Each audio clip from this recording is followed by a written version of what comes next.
Season's very uncertain for the entire league in general, but you're a free agent for the first time. Have you thought about what free agency might look like for you if you'd like to be back? Yeah, I mean, I'm a restricted free agent, so I think that changes things a little bit, but I've loved my years here in Indiana.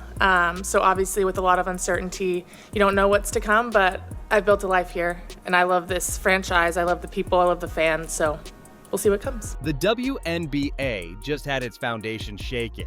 Not by scandal, not by injury, but by something far more existential. Three of its brightest stars, Caitlin Clark, Sophie Cunningham, and Lexi Hull, have reportedly signed massive European contracts that could upend the entire structure of women's basketball in America. This isn't a rumor whispered in locker rooms. It's a storm that's been brewing quietly for months, and now it's here. Loud, public, and irreversible. Fans woke up to the headlines and couldn't believe it.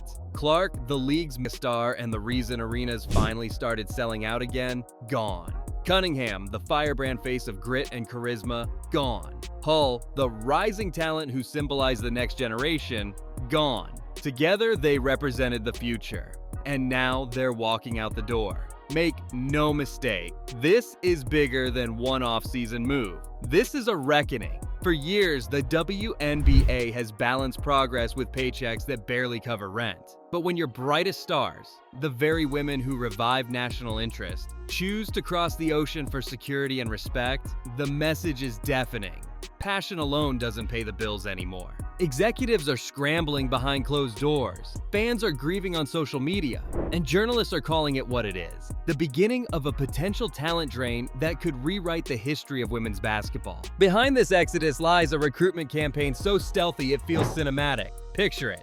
Quiet meetings in luxury hotels, burner phones, agents with European accents sliding folders across tables lined with espresso cups and NDAs. These weren't casual negotiations. This was chess played by billionaires who smelled opportunity. Europe has long been the secret playground for women's basketball, but this time, the game changed. Flush with new private investment from soccer club owners and media conglomerates, these franchises didn't come knocking with polite offers. They came armed with life-changing money and a promise the WNBA could never make: freedom. Sources say it started small. A message, a dinner, a conversation framed as just exploring options. But within weeks, private jets were landing in New York, Chicago, and Phoenix. Contracts with seven-figure totals were drafted. They even hired international law firms to guarantee smooth visa transitions and tax optimization. And then came the pitch that sealed the deal.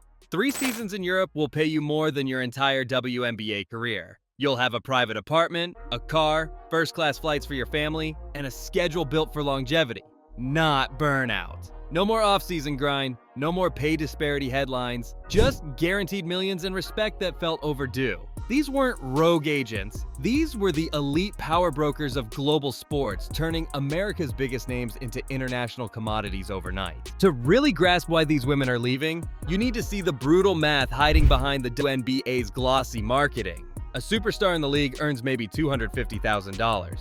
And that's before taxes, agent fees, health insurance, and living costs. After all that, she might take home half. And this isn't a 9-to-5, it's a body-breaking career that ends in your early 30s. Now look at Europe. The average deal starts around $500,000 and can hit 7 figures for elite talent, plus luxury housing, personal transportation, nutrition staff, and medical coverage for players' families. Add signing bonuses that equal an entire WNBA season's pay, and the equation is almost insulting. So when Caitlin Clark, who sold out every arena in America, realizes she's still earning less than a single bench player in the NBA's G League, it's not about ego, it's about survival. And for Sophie Cunningham and Lexi Hull, it's about knowing that loyalty doesn't buy stability. They've seen players retire early, burned out, with little saved. They've seen teammates hustling brand deals just to pay for trainers.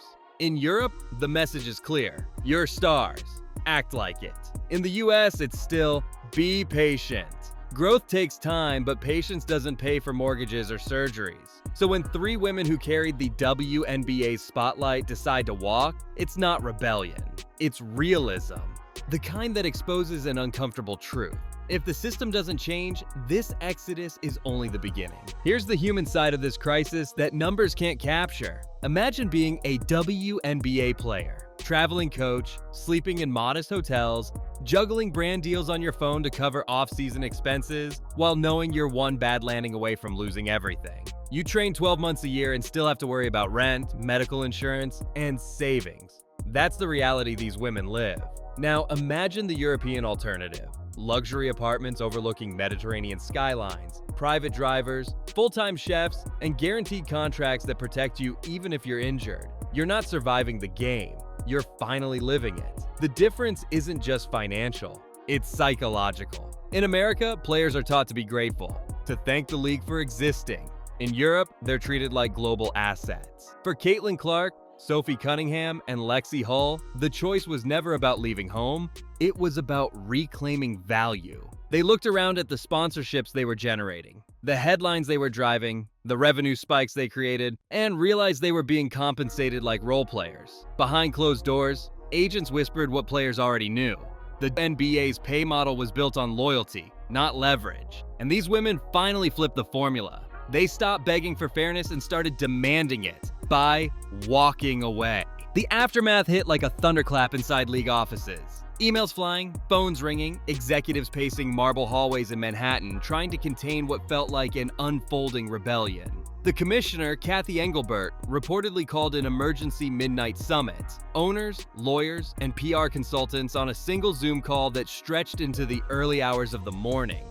Some owners were livid, calling it betrayal. Others were terrified, realizing this might be only the beginning. How had they missed it? How did secret multi-million-dollar deals happen under their noses while their MVP candidates were still under contract? The meeting was chaos. Legal teams warned that enforcing WNBA contracts overseas could backfire. The PR department warned that going to war with your most beloved stars was suicidal. One executive suggested suspensions. Another floated public pleas for unity. Someone else proposed raising the salary cap immediately.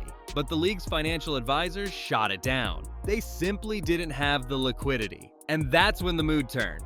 They weren't just facing a financial problem, they were facing a credibility crisis. The same league that preached empowerment had just been outbid for its own symbols of empowerment. The optics were disastrous. No matter what statement they drafted, there was no way to spin it.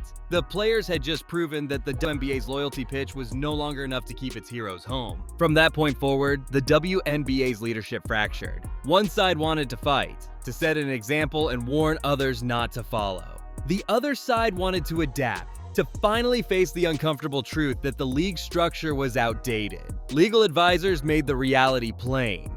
The WNBA can't stop players from seeking better-paying jobs abroad. Any lawsuit would not only fail, but also make the league look punitive and desperate. Labor law wasn't on their side. Player contracts at their core are employment agreements, not ownership claims. If the league tried to block movement, it could trigger a public relations disaster that painted them as a cage instead of a platform.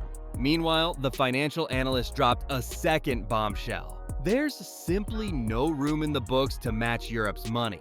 The league's revenue sharing model, where ownership takes the majority of profits and players are left with caps, means even if they wanted to pay Caitlin Clark what she's worth, they couldn't, not under the current system. By sunrise, the crisis was official. The WNBA's dream of sustainability had collided head-on with the reality of global capitalism. The women who built the league into a movement had outgrown its wallet. And for the first time, the people in charge had to face a terrifying question. What happens when the league that sells empowerment gets beaten at its own message by a continent that simply pays it better? The PR nightmare hit next. Within 24 hours of the story breaking, hashtags like #PayWomenAthletes and #WNBAExodus trended across every major platform. Talk shows debated it, fans argued in real time, and media outlets that normally ignored the league suddenly treated it like front-page news. Except this time, the headlines weren't celebrating record-breaking ratings. They were mourning an identity crisis. Inside the league office, panic turned into paralysis. How do you respond to your own stars calling your system broken? Not through press conferences, but through action. One wrong move and the league could alienate the very audience Caitlin Clark had built for them. Consultants warned, attack the players and you'll look anti-woman. Ignore them and you'll look irrelevant. They were trapped in their own narrative. Owners clashed over solutions. Big market franchises begged for immediate salary cap reform, even if it meant short-term financial pain. Smaller teams cried foul, saying they couldn't survive an arms race. The divide revealed something fans had long suspected. Not all franchises were built equal, and that's when the truth came out. These weren't spontaneous exits. They were coordinated. Caitlin, Sophie, and Lexi had been talking for over a year, sharing frustrations, exploring options, and realizing they'd been playing a game rigged against them. They didn't just leave. They planned a movement. What started as a few private texts between teammates became a manifesto for change. After yet another offseason where "we'll revisit salaries next year" turned into silence, the three decided to take control of their futures. They met quietly, first in hotels after games, later at a private retreat during All-Star break. Lawyers, agents, and former athletes joined the discussions. The mission wasn't to abandon the WNBA, it was to expose its limits. They studied how tennis players fought for equal pay, how women's soccer used collective action, and how international clubs use private investment to bypass restrictive caps. Caitlin Clark even brought in sports economists to understand the mechanics of revenue sharing. What they discovered infuriated them. That even as the NBA's visibility exploded, most of that money was funneling up, not out. So they made a pact. If the league wouldn't reform from within, they'd make their exit the spark that forced it to.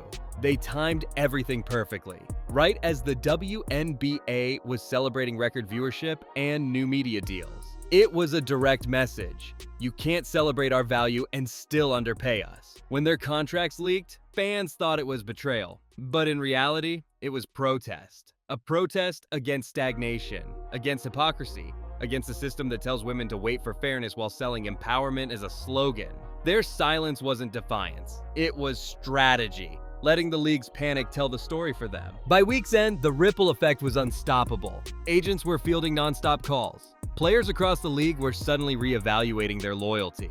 Aces, Liberty, Storm, every locker room buzzed with the same question. Should I leave too? 7 more All-Stars reportedly received offers within 48 hours. Spain, Turkey, Italy, and Russia began circling like sharks, armed with blank checks and global broadcast partners ready to turn these women into international icons. WNBAGMS panicked. They called emergency player meetings, begging for reassurance. But players stayed vague, polite, non-committal, empowered. The balance of power had shifted overnight. For the first time in WNBA history, the players had the leverage, and everyone knew it. Media coverage went nuclear. Podcasts broke down the economics. ESPN ran exit tracker segments. Social feeds flooded with speculation. Every cryptic post from a player became a headline. Emojis turned into breaking news alerts. And while the league scrambled to contain the fallout, fans began realizing something uncomfortable. These women weren't villains. They were pioneers. They were forcing the same conversation that male athletes never had to start. Because when the stars of your league walk away together, they aren't quitting. They're exposing the truth, that the system only values you until you demand what you're worth. Television networks went into full panic mode. Just months ago, they'd signed multi-million-dollar deals banking on Caitlin Clark's star power. Her face was on billboards. Her highlights led every broadcast. Her name drove record ratings. Now, she was gone. And with her departure, the entire business model built around the Caitlin effect started collapsing. Executives at ESPN, CBS, and Amazon reportedly called emergency meetings within hours of the European signings. They wanted answers, fast. Could their contracts be renegotiated? Could they pull out if ratings nosedived? One executive allegedly said, "We didn't buy the league. We bought Caitlin," and that single sentence summed up everything wrong with how the WNBA had been structured. Meanwhile, sponsors started panicking too. Shoe brands that built entire campaigns around Clark's US presence suddenly faced rewriting global contracts. Energy drink companies that invested in Sophie Cunningham's all-grit persona were stuck with ads tied to a league she no longer played in. Marketing departments froze budgets. PR teams rewrote statements. But beneath the chaos, something remarkable was happening.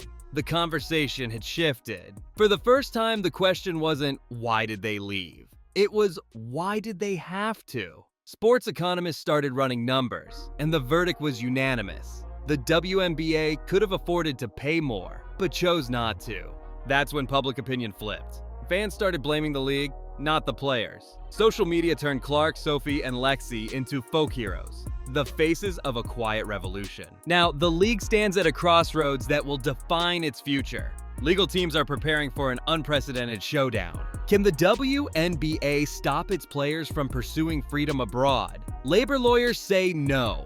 The moment those women step on European soil, jurisdiction fades. The league can posture, but it can't imprison its stars. Meanwhile, whispers swirl that a few owners are considering breaking ranks entirely, pushing for a European-style salary revolution to keep the next generation home. Others want the commissioner replaced, blaming leadership arrogance for letting the stars slip away. And then there's the biggest fear of all, momentum. If even 3 players succeed overseas, financially, culturally, athletically, the dominoes will fall fast. Every star watching from afar will realize they have options, that they don't need permission to earn what they deserve. Imagine it. Caitlin Clark draining threes under the Eiffel Tower banners in Paris. Sophie Cunningham chest-bumping teammates in Istanbul. Lexi Hull walking off the court in Rome, fans chanting her name in Italian. The imagery alone is enough to terrify US executives, because it proves that the future of women's basketball might no longer belong to America. This is the breaking point. Either the WNBA evolves, tearing down its outdated salary caps, empowering its players financially, and finally matching the value they bring, or it risks losing its soul to a global market that sees them more clearly. And as one anonymous player texted a reporter after the news broke, "We didn't leave to get rich. We left to be respected." That's the truth behind the exodus. This isn't betrayal. It's a wake-up call. A revolution that started quietly, in whispers, in locker rooms, and now echoes across continents. Because when your heroes stop waiting for change and start creating it, the game will never be the same again.